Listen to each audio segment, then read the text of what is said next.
안녕하세요. 크리스찬 나우 김은교입니다.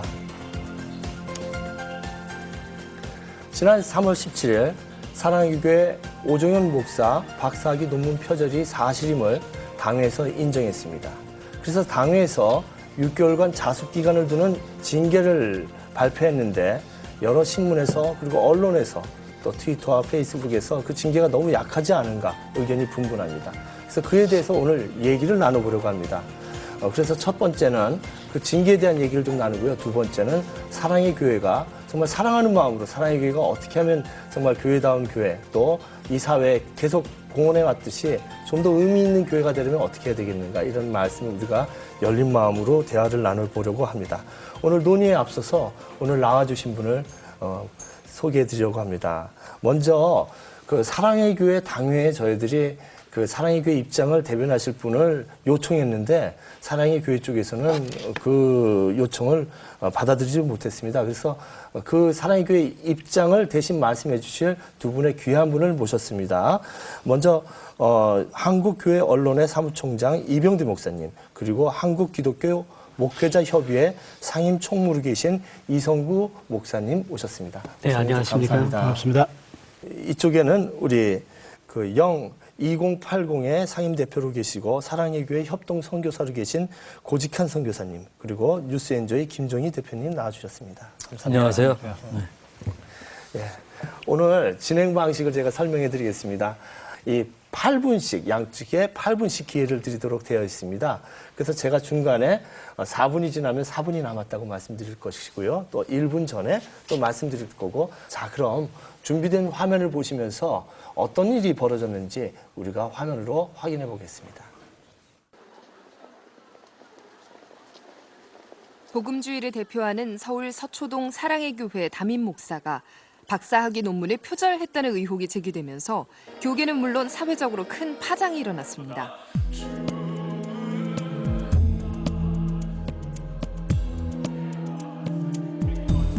의혹이 점점 확산되자 당회는 조사위원회를 발족시켜 사실 확인에 나섰고 조사 끝에 오정현 목사가 논문을 표절했다는 결론을 내렸습니다. 미국 바이올라 대학 마이클 윌킨스 교수의 줄을 따르며를 표절했다는 결정적인 증거를 확보했고 이후 논문 수정 과정에서 사망한 지도 교수의 서명이 다시 사용된 것도 확인했습니다.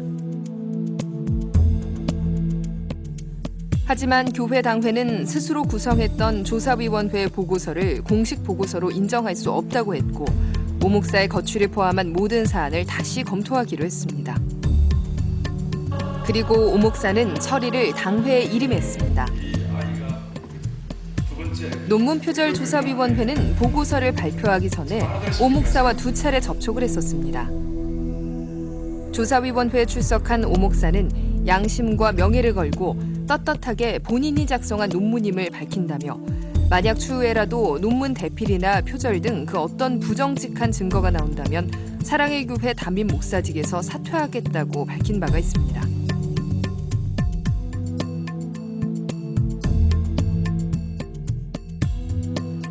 이런 가운데 교회 당회는 7인 대책위원회를 다시 구성했고 한 달간 철저히 진상 규명하고 사후 처리 대책을 강구할 것이라고 했습니다. 그리고 지난 13일 교회 당회는 임시 당회를 열고 오 목사의 논문 표절을 논의했습니다. 그 시각 사랑의 교회 교인과 여러 언론의 관심이 집중되었고 임시 당회는 결론을 내리지 못한 채 정회했습니다. 이후로도 세 차례 임시 당회가 진행되었지만 아무런 결과도 들을 수 없었습니다. 그러는 사이 미국 바이올라 대학에서 2005년에 받은 목회학 박사 학위 또한 표절했다는 사실이 보도됐습니다. 이 학위는 사랑의 교회를 목회할 동안에 표절한 것으로 드러나 더욱 세간에 큰 충격을 주었습니다.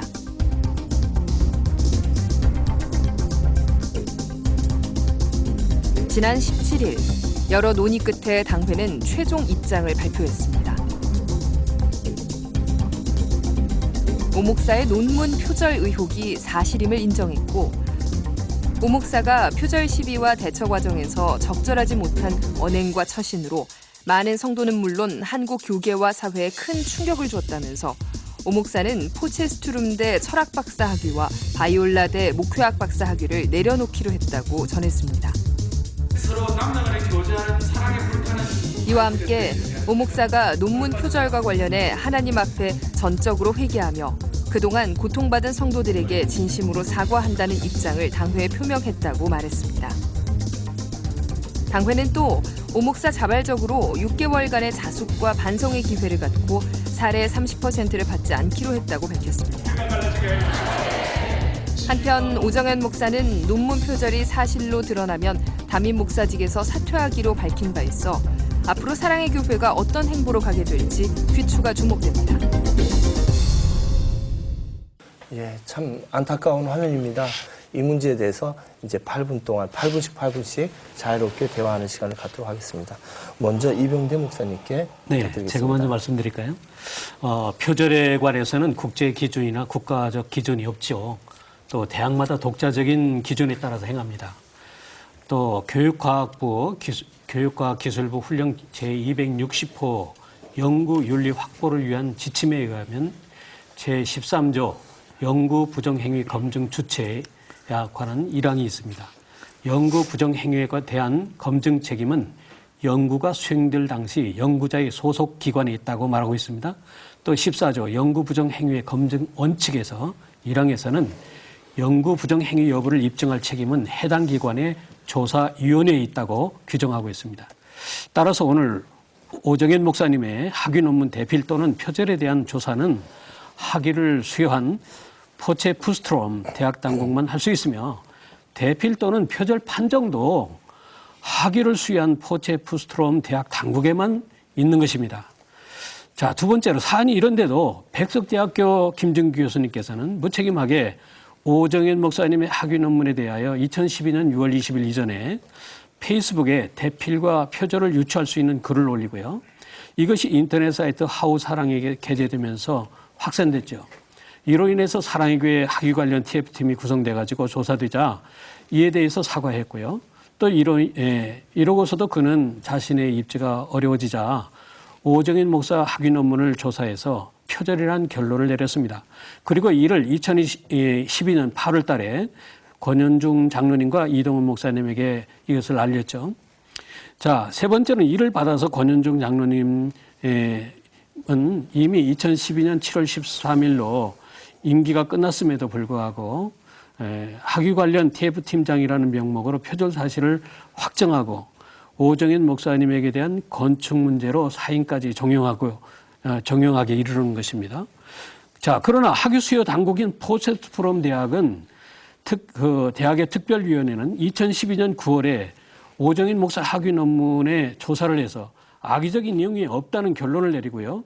또 논문의 수정을 요구하는 메일을 전달했습니다.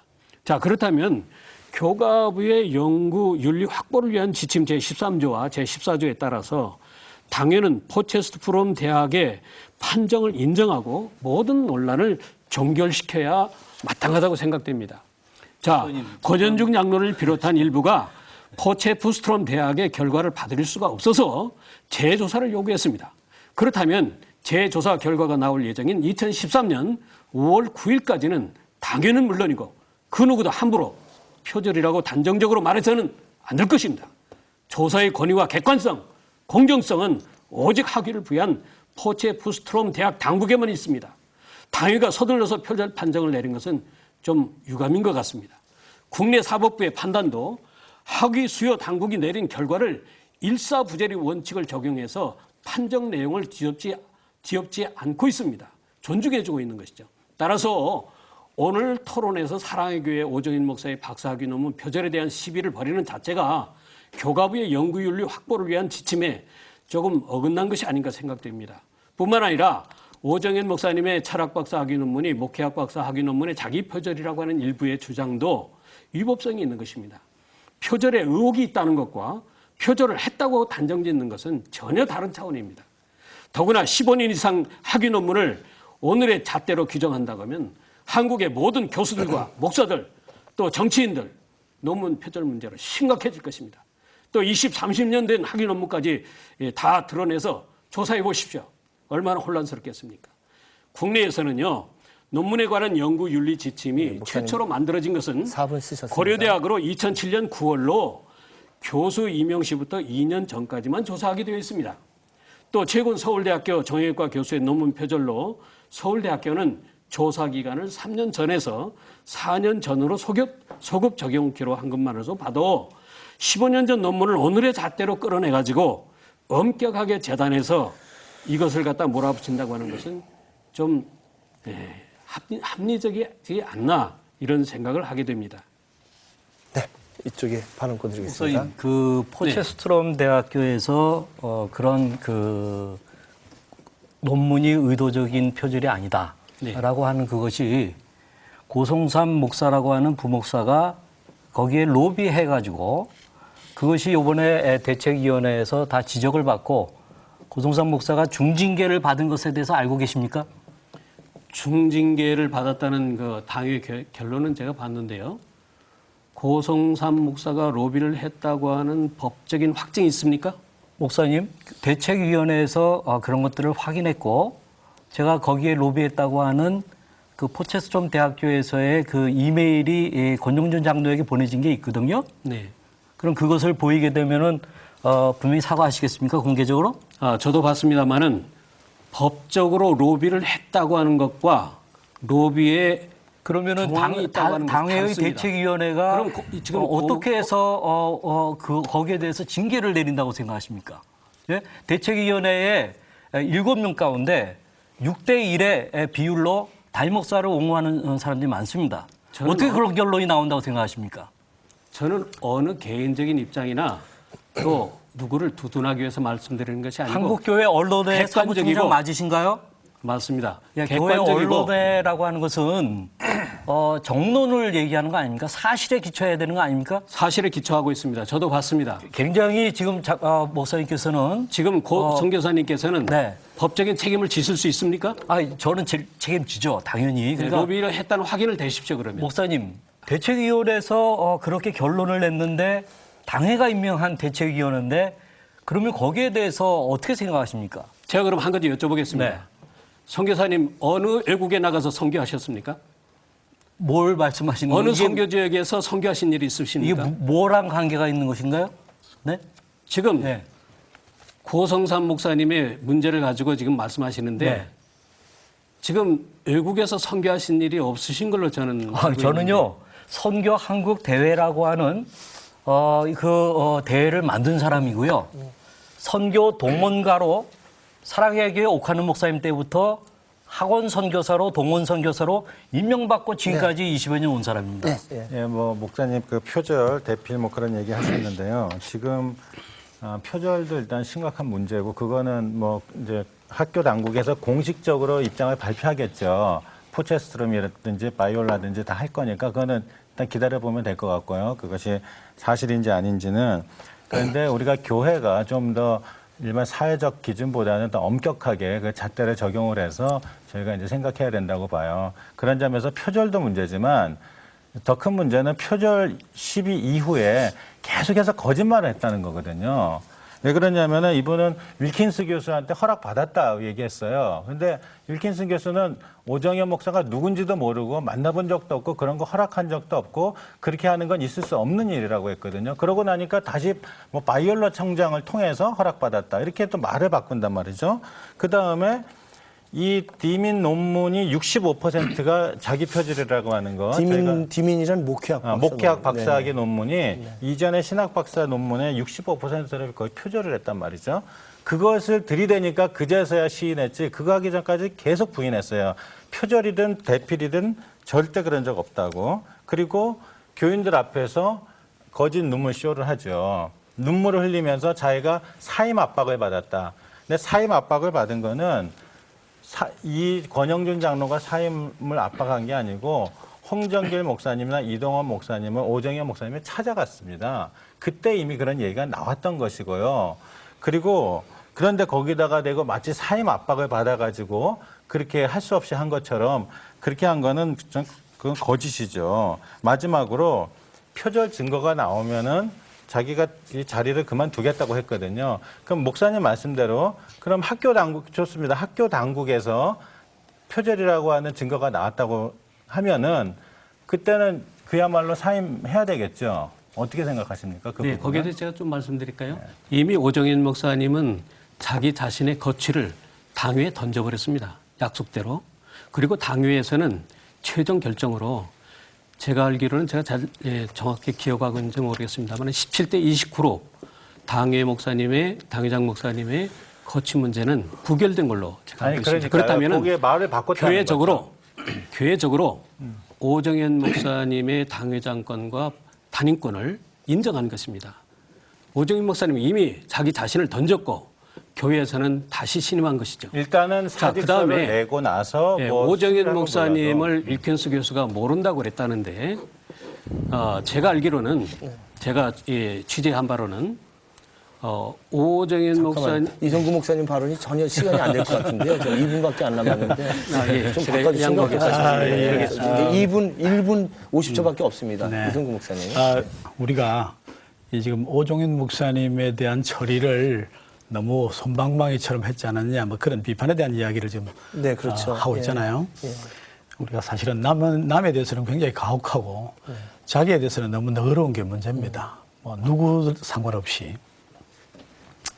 지금 이 문제에 관한 것을 설교 중지시켰는데 설교 중지면 이 징역 6개월형 목사에게는 뭐 비슷합니다. 사실은 입을 닫고 살아라는 것은 목사는 말하는 사람인데 그래서 우리 꼭 사형을 시켜야 속이 시원할는지 요즘 실제적인 사형 없애자고 하는 그런 추세인데 꼭 그렇게 해야 좋을 건지 하는 생각을 저는 하고요. 그리고 당회 결정에 문제가 있으면 노회 이의를 제기하면 되는 것이고 장독이라는 절차가 분명합니다. 목사 1분 남았습니다. 그리고 저는 아쉬운 것이 한 가지는 당회가 너무 현상적인 표피적인 것만 다루지 않았는가. 당장 일어난 일만 다룬 것 같은데 이 사건의 실체에 관한 좀 접근을 했으면 좋겠다 그런 생각이 들고요. 박사기가 과연 사랑의교회 목사 청빙하는데 결정적인 무슨 조건이 됐는가? 그것이 영향을 끼쳤는가? 왜 15년 후에 이런 일이 발생하는가 하는 근본적인 그런 문제에 대한 접근도 좀 있어야 형평성이 있을 거라 저는 그런 생각을 합니다. 목사님, 이게 지금 15년 전에 그 포체스트럼 논문은 그렇다 하더라도 최근에 바이올라 논문은 2005년도에 논문 저거를 제출하고 박사학위를 받은 거예요. 그래서 불과 얼마 안 된 거예요. 바이올라 대학에 왜 목회학 박사학위를 받은 난 그게 참 의문인데요. 그게 뭐 하는데 필요했는지. 그러니까 네. 목사님도 그 말씀하셨잖아요. 신학자가 아닌데 뭐 이렇게 과도하게 그렇죠. 그걸 따지냐 이렇게 얘기하시는데 맞습니다. 신학자가 아닌데 왜 신학 박사를 받고 목회학 박사는 또 왜 받고 거기다가 명예 문학 박사도 받아요. 그리고 웨일즈 신학교에 그거 뭐 건물 지어주고 하면서 명예 총장도 합니다.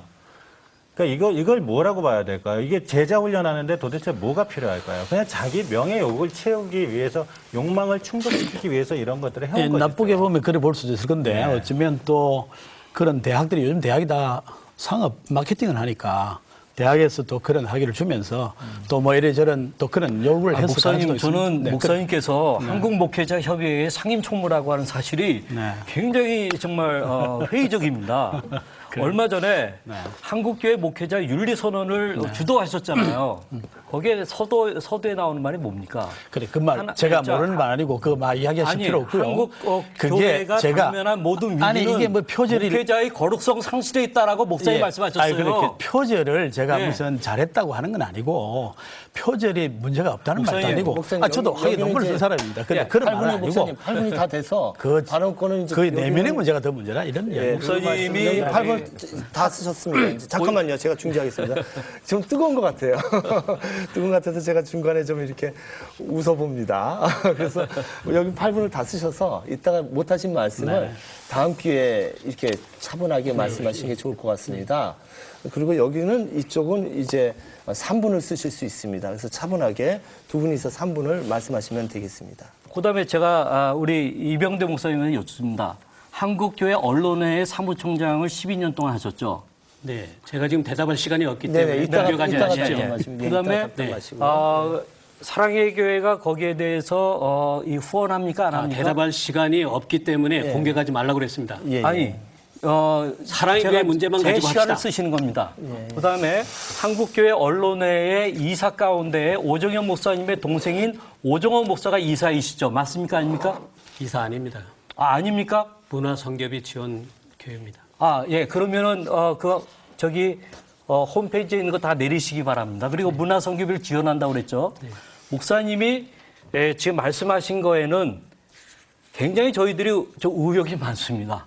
대표님. 네, 이따가 시간을 대표님. 이제 고직한 선교사님 말씀이 좀 개인적인 신상 발언이 될 우려가 있어요. 그래서 이 김종희 대표께서 지금 한 2분 남았습니다. 2분 30초 정도 남았는데 차분하게 이 문제를 말씀해 주시면 고맙겠습니다. 오정현 목사가 2005년도에 그 국민일보 인터뷰한 내용을 소개해 드릴게요.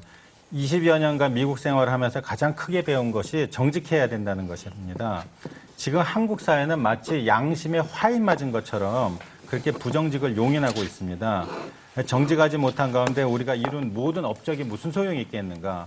목회자들은 강단에서 강력하게 정직을 외쳐야 된다. 이렇게 이제 국민일보에 얘기를 하거든요. 1분 남았습니다. 예, 그런데 본인의 인터뷰 말대로 지금 한국 교회 이 목회자들 양심에 화인을 맞은 사람들이 많지요.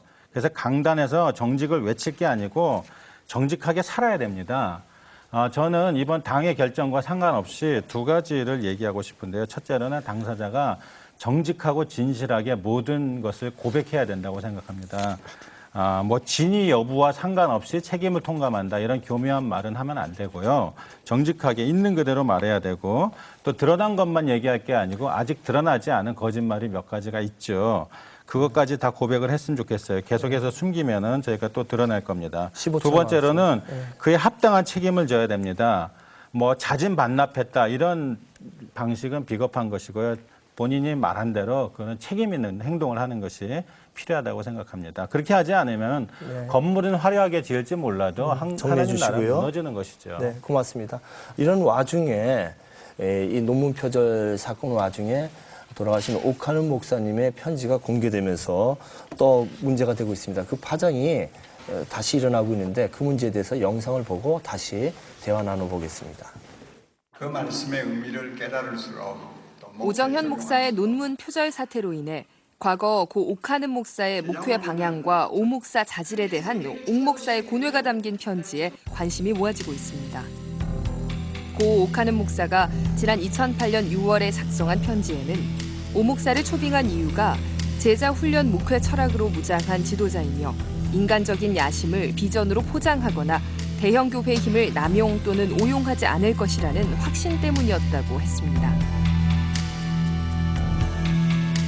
옥하는 목사는 그러나 이 같은 확신이 흔들리는 것 같아 고민이라면서 오정현 목사를 향한 충고를 써내려갔습니다. 그러면서 오 목사에게 권력과 밀착하려고 하는 성향이 강한데 그 이유가 무엇인지, 사랑의 교회가 비록 강남에 위치해 있지만 이 나라의 1%도 안 되는 강남의 가진 자들을 위한 교회라는 이미지를 준 일이 별로 없는데 오 목사는 이상하게도 밖으로는 귀족적 이미지를 풍기고 있다면서 그 원인이 어디에 있는지 고민해보라고 지적했습니다. 또한 서민들의 정서에 역행하고 부자 교회에 허세를 부리는 것 같이 보이는 이벤트들을 계획하는 이유가 무엇인지도 물었습니다.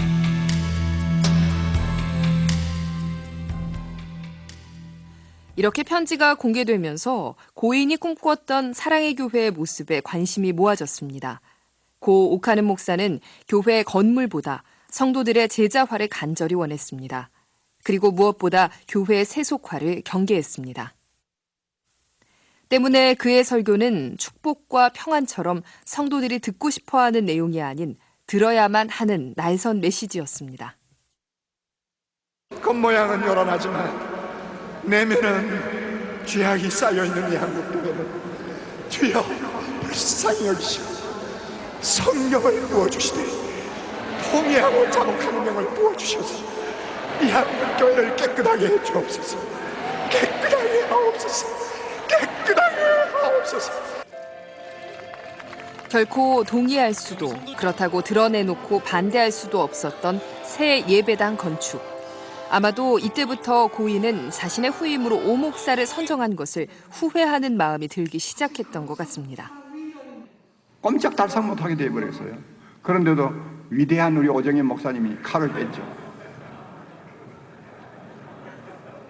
그래서 내가 쌍수를 들고 환영을 했어요. 해보라고. 잘 될지 안 될지 모르겠어요. 하도 욕들을 해가지고 지금 막. 상식적인 판단도 기독교라는 초월적인 그늘에 숨어가지고 상식마저도 도망다니는 이런 현상이 오늘 한국 기독교입니다. 제가 이번 사랑의 교회 사건을 보면서 한국의 거대 공룡의 교회 시대가 끝나가고 그 시체 썩는 냄새가 앞으로 계속되겠다는 생각을 갖게 되고, 그때 우리 교회가 어떻게 말씀으로 바로 서야 될지 정말 눈을 부릅뜨고 생각해야 될 그런 시점이라고 생각합니다. 당회가 오 목사의 표절에 따른 결론을 공식적으로 발표했지만 교계 안팎에서 차가운 시선을 보내는 이 시점. 고 옥하는 목사였다면 어떻게 생각하고 결단했을지 궁금해집니다. 이제 다시 8분 이렇게 두 번의 기회를 드리려고 합니다. 먼저 이제 사랑의 교회 앞으로 나아갈 길에 대해서 우리가 대화를 나누려고 하는데요. 78년 사랑의 교회가 세워질 때 창립 멤버였던 고직한 선교사님부터 발언권을 드리겠습니다. 예, 저는 옥하는 목사님하고 오정현 목사님의 그 기질이나 리더십 스타일이 굉장히 다르고 또 보완적이고 그것을 잘 알고 있습니다. 그런 면에서는 문제될 게 전혀 없습니다. 그런데 저희가 지금 문제시 삼을 수밖에 없는 거는 방금 보신 그 홍정길 목사님께서 아까 김조희 기자가 다 말씀하셨기 때문에 할 수 없이 저도 말씀하게 되는데, 오정현 목사님의 논문에 대한 문제 제기가 있었을 때에 김진규 교수의 입을 좀 막아달라고 부탁할 때에 참여를 하셨었습니다. 그러나 전제 조건이 당시에 쓴 게 맞냐? 그랬더니 맞다고 그랬거든요. 그러나 아니 것으로 드러났거든요. 그렇기 때문에 우리 홍정일 목사님은 여러 번 걸쳐가지고 이 내용들을 잘 아시면서 시체 썩는 냄새가 난다라고 말씀을 하시는 겁니다. 옥하는 목사님과 오정현 목사님의 근본적인 차이점에 있어서는 다른 것이 아니라 목회자의 가치관과 신념 체계에 대한 문제입니다. 그런 점에서 예를 들면 옥하는 목사님은 한 사람 철학을 가지셨어요. 근데 오정현 목사님 말은 그렇게 하지만 많은 사람 철학입니다. 대표적으로 오정현 목사님이 회개하는 듯이 하면서 눈물 흘리면서 주일날 그렇게 하셨지만 한 사람의 권영준 장로라고 하는 부분을 공적으로 죽이셨습니다. 사부, 오부 예배 동안에 똑같이 하시면서 죽이셨습니다. 그분이 잘못한 것이 없습니다. 그러면 수많은 사람을 위해서 한 사람이 잘못하지 않은 사람을 죽이는 그 철학과 그 가치관을 우리는 어떻게 봐야 됩니까? 옥하는 목사님은 정당한 필요에 대해서 채워지는 것에 대해서는 추구하셨습니다. 그러나 오정현 목사님은 과도한 욕심을 갖는 것이 늘 문제였던 것이거든요. 탐욕적인 게 문제였던 것이거든요. 저는 그런 점에서 이것은 가치관의 문제고 신념 체계의 문제라는 거고, 저는 이것도 만약에 오정현 목사님이 빠르게 좀 인정하셨다고 한다면 문제가 되지 않을 수도 있었어요. 근데 빠르고 진정한 사과는 사람을 춤추게 한다라는 책이 있습니다. 바로 이 칭찬은 이 고래도 춤추게 한다는 책을 쓴 그분이 한 얘기인데, 여러 번의 기회들이 있는데 그것을 계속되는 거짓말로 반복하셨고, 아까 저랑 이병대 목사님 사이에 흥분하면서 조금 얘기했던 포체스트럼에 대한 것도 그때부터 손을 쓰기 시작하신 것입니다.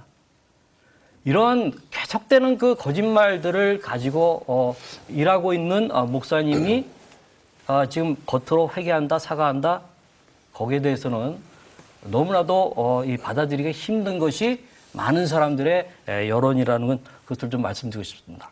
네.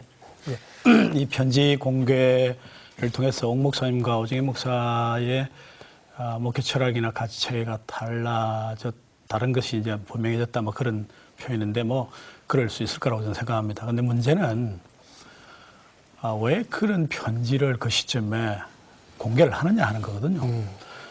오 목사의 그 논문 문제에 대해서면 논문 문제를 끝까지 가서 그거 가지고 이제 결론을 보면 되는데 그 편지가 공개되는 것은 결국은 논점이 딴 데 있다는 이야기예요.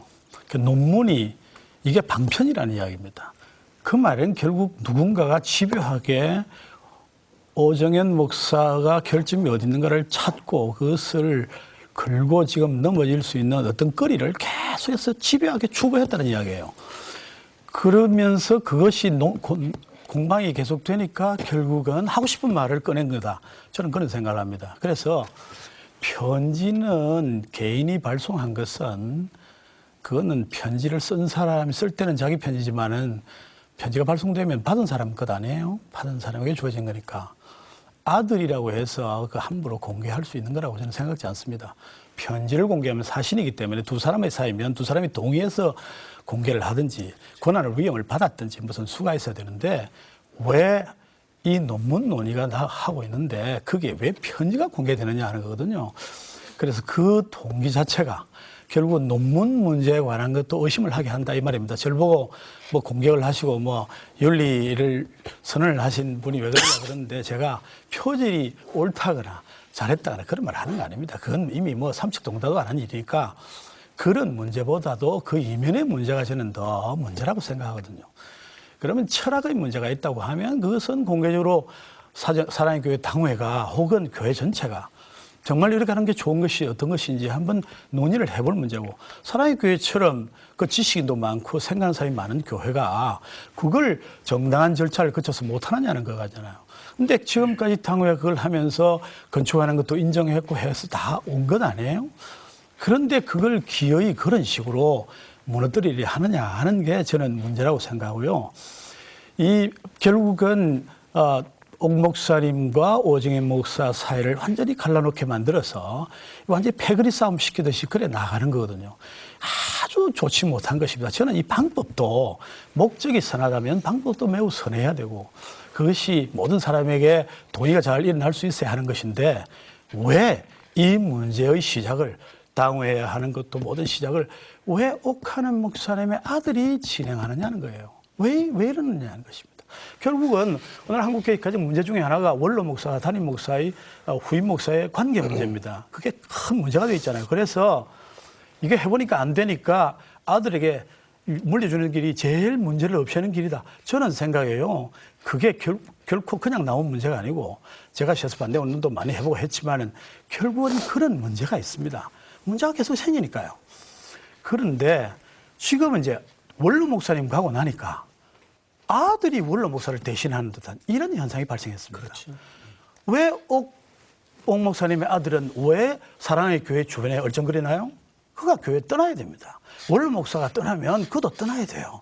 왜 거기에 기웃거리고 있으며 왜 자신이 큰 소리를 치며 왜 그렇게 합니까? 왜 그렇게 아버지의 명예를 아들이 더럽히냐 이거예요. 그렇게 하면 안 되죠. 이게 지금 문제가 단순히 논문 문제라고 하면 그냥 쉽게 우리가 동의하고 갈 수 있습니다. 제가 왜 그런 글을 쓰느냐 하면 그 이면에 있는 문제가 더 크기 때문에 솔직하지 않기 때문에 그래서 솔직함을 이야기하는데 사실은 솔직하지 않은 문제가 여기 있습니다. 예, 이제는 남은 두 분께서 이 목사님과 김 대표님께서 좀 그 주제에 집중해가지고 이 사랑의 교회가 이제 앞으로 어떻게 해결했으면 좋겠는가, 이 한국 사회로 해서 어떤 방향으로 가는 것이 바람직한 방향인가 그 말씀을 좀 나눠봤으면 좋겠습니다. 먼저 어느 분께서 먼저 말씀하시죠. 예, 김 대표님. 예. 네, 말씀하신 부분 조금 보태야 될 것 같은데요. 죄송합니다. 예. 절차상의 문제가 있을 수 있고요. 그거 뭐 따질 수는 있겠죠. 그런데 절차보다 더 중요한 건 이제 사건의 본질인데 그거에 대해서 이제 뭐 편지라든지 이제 뭐 표절 이런 것들을 계속 얘기하시는데 제가 아까도 이제 말씀드렸듯이 중요한 거는 이제 정직함이거든요. 목회자에게 가장 중요한 게 이제 정직인데 그게 없으면 누가 믿겠습니까? 그리고 목회 철학이나 이제 목회 가치가 당연히 후임이 되면 달라질 수 있겠죠. 근데 그 교회만의 목회 철학, 뭐 제자 훈련, 목회 철학 이게 바뀌는 게 문제가 아니고 어느 교회 가든지 공통적으로 가져야 될 그런 도덕성이나 이런 부분이 굉장히 결여돼 있고 그에 비해서 지나치게 그 개인의 욕망이 크다는 것이죠. 그것이 저는 문제라고 봅니다. 아까도 그런 학위, 저는 논문을 통해서 지식욕을 채우겠다고 하면 그거 오케이예요. 근데 지식욕이 아니고 그냥 학위욕이죠. 그 껍데기를 씌우겠다는 것입니다. 이거는 이 교회 건축과도 맞물렸어요. 우리 고직관 선교사님은 이제 건축에 대해서 지지하는 입장이셨지만 저는 좀 그거에 대해서 문제를 삼아왔었는데 그 당시 이런 일이 있었습니다. 2010년도에 이제 워낙 그 호화 그 건축이 다 비난이 커지니까 이분이 그 기자들을 다 불러 모아요. 그리고서는 뭐라고 얘기하냐면 그 공사비가 한 1,200억인데 1,200억에 11조 120억을 사회의 사랑과 섬김에 실천하는데 3년 동안 쓰겠다 그랬거든요. 그게 2010년 1월이니까 지금 3년 지났습니다. 3년 지났는데 120억 썼는지 제가 좀 궁금하고요. 또 하나는 그때 IT에 지진이 나가지고 굉장히 어려움을 겪을 때 12억을 모금해서 쓰겠다고 해서 기자들 다 불러놓고 해서 언론에 대서특필됐습니다. 12억 썼습니까? 안 썼어요. 거기요. 12억을 쓰겠다고 언론에 발표했고 당에도 그게 채택이 됐습니다. 근데 몇 개월 후에 담임 목사님은 그런 일이 없다. 한 말 없다 해서 당의 회의록을 번복했습니다. 그러니까 회의록도 바꿨고 하여튼 그렇게 하겠다고는 했는데 실제로 한 거는 전혀 없고요. 그 대신에 어떤 일이 있었냐면은 옥하는 목사님의 사람을 세우기 위해서 그 장학회를 만들고 거기에 80억 기금이 있었거든요. 그 건물 짓는 데 다 차용합니다. 저는 이 사랑의 교회 교인들이 이걸 아는지 모르겠어요. 그래서 이 건물이라든지 이런 학유라든지 이런 것들을 통해서 자기의 욕망을 채우려고 하고 바벨탑을 쌓으려고 하는 것이 이게 문제의 핵심이고 이것은 목회 철학이고 뭔 걸 떠나서 우리가 목회자에게 기대하는 아주 기본적인 부분들이 완전히 무너졌다는 것이죠. 2011년 오정현 목사가 이런 설교를 합니다. 제목이 사람은 왜 무너지는가이거든요. 거기서 이런 바벨탑 이야기를 해요. 그러면서 사람들이 거기에 안주하려고 그러고 거기에 자꾸 모이려고 하고 그러면서 자기 이름을 높이려고 하고 그럴 때 하나님은 그 목을 꺾으신다고 얘기를 하거든요. 지금 저는 이렇게 자기 이름을 높이려고 하는 이것 때문에 하나님께서 지금 그 목을 치시는 것이다. 이렇게 우리가 좀 깨달아야 된다고 생각합니다. 네, 1분 남았습니다. 네, 이병대 목사님. 네. 메일의 진위에 대해서 조금 말씀을 좀 드리겠는데요. 2008년 6월 1일 날 주일날 오후에 1시 40분에 옥하는 목사님이 메일로 비서에게 박정은 비서에게 다시 수정해서 보낸다는 제목으로 읽기 좋게 서 밀봉해라. 나에게도 하나 줘야 된다. 이렇게 내용을 쓰셔서 편지를 박정은 비서에게 줬고 그 박정은 비서가 목사님 말씀대로 정리해서 밀봉해가지고 편지를 전달한 걸로 알고 있습니다. 그런데 옥하는 목사님 자제분 되시는 분은 그 편지를 공개하면서 처음에는 메일로 보냈다고 이렇게 얘기를 했습니다. 그러나 이제 오 목사님 쪽에서 그것을 메일을 받은 적이 없다고 하니까 나중에는 편지로 보냈다고 번복을 했습니다. 이것은 편지에 대한 신뢰성에 문제가 있지 않는가 이런 염려를 합니다. 자, 그 다음에 이제 본질로 들어가세요. 2003년도에 오정인 목사님이 부임하십니다. 일부 오정인 목사님을 반대하는 쪽의 주장에 의하면은 5천여 명이 떠났다 이렇게 주장을 하는 걸 제가 봤습니다. 그러면은 부임 당시에 2003년도에 부임 당시에 출석교회 교인이 제가 파악한 바로는 약 15,000여 명으로 알고 있고요. 현재 출석교인은 35,000여 명으로 2배 이상 폭발적으로 부흥했습니다.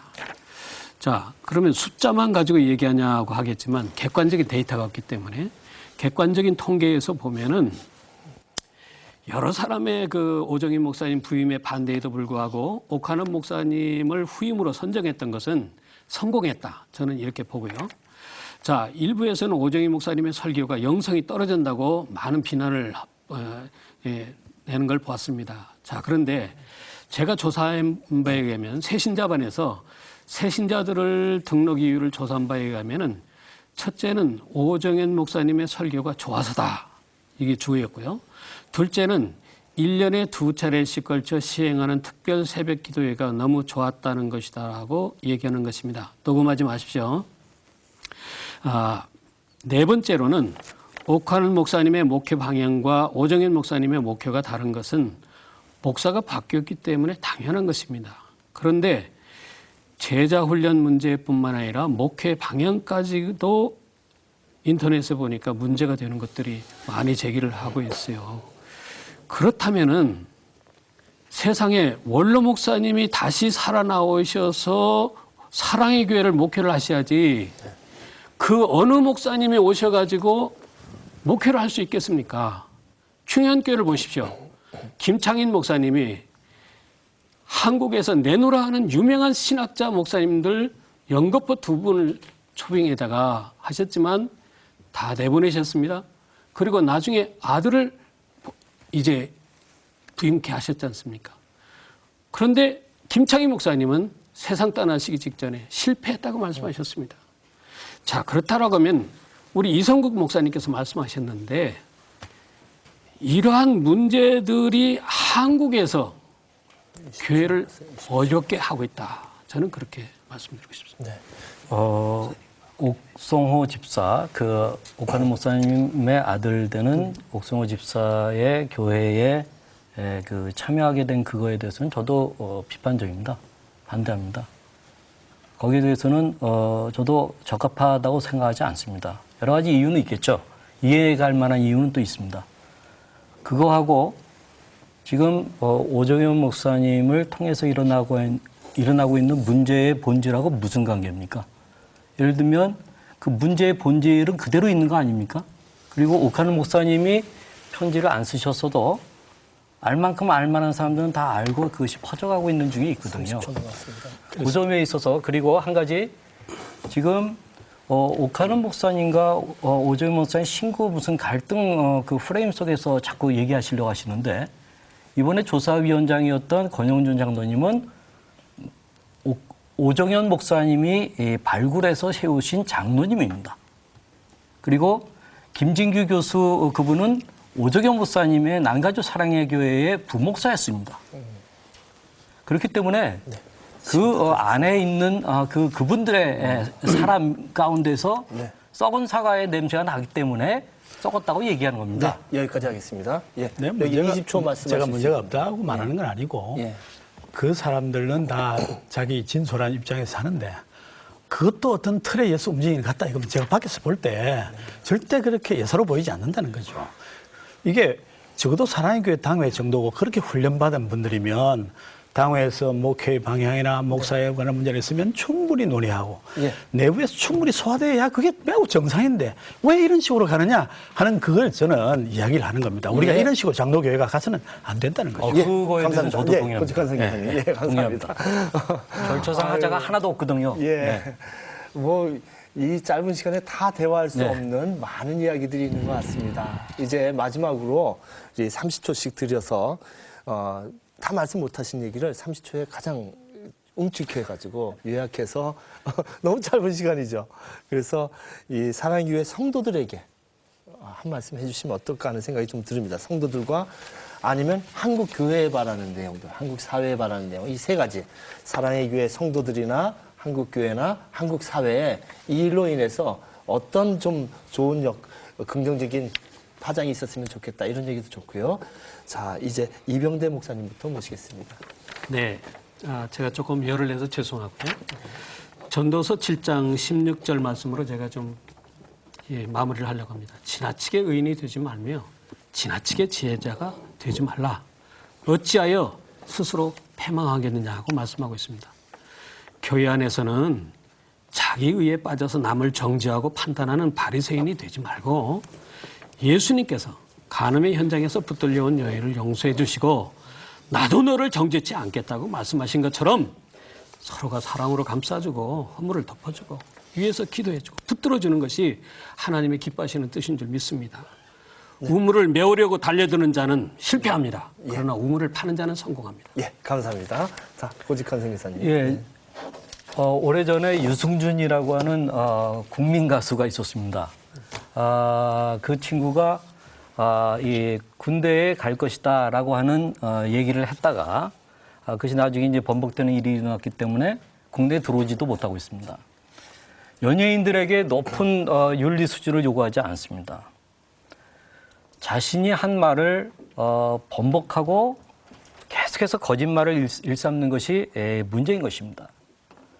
그것이 지금 너무나도 죄송스럽게도 담임 목사님 문제입니다. 그리고 투명치 않은 운영과 행정이 문제입니다.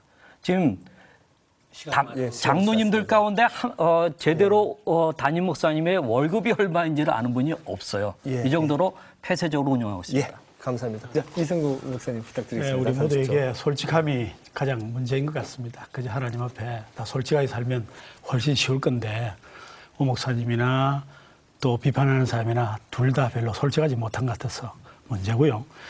우리 모두가 좀 남을 나보다 낫게 여기는 그런 자세를 좀 취하면 좋겠고 어쨌든 모든 일을 다툼으로 허영으로 하지 아니하고 겸손함으로 그렇게 살면 좋겠다 생각이 됩니다. 네, 우리 마지막으로 김 대표님 말씀해 예, 주시죠. 저는 이번 사건을 통해서 한 목회자가 인간의 욕망을 소명으로 포장해가지고 하나님을 이용해서 자기를 드높인 그런 영적인 범죄 행위라고 생각을 합니다. 그런 일은 더 이상 없어야 되겠고요. 이 교인들도 마찬가지입니다. 사실 사랑의 교회 교인들이 사랑의 교회니 제자 훈련이니 이런 브랜드에 자기의 욕망을 투영한 것은 아닌가 그렇게 돌이켜 볼 필요가 있고요. 그런 욕망과 욕망이 만나가지고 이런 결과를 빚은 것이 아닌가. 그래서 우리 안에 있는 욕망을 이번 기회에 하나님 앞에 솔직하게 내어놓기를 감사합니다. 바랍니다. 예. 정신분석학에 관계 모순이라는 용어가 있습니다. 철로처럼 똑같은 방향으로 가는데 만나지 못할 때가 있습니다.